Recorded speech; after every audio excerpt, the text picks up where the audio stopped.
In our group, we are interested in developing new molecular tools for retrieving complete genomes from samples from the past, from ancient specimens, either mummified tissue or bones or teeth.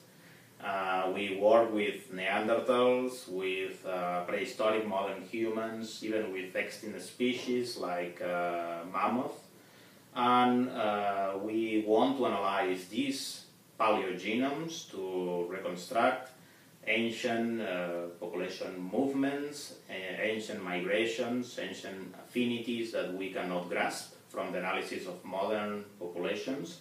And also we want to understand the genetic basis of some adaptive traits that these species had in the past, and again that we cannot really understand by analyzing modern samples or modern human populations.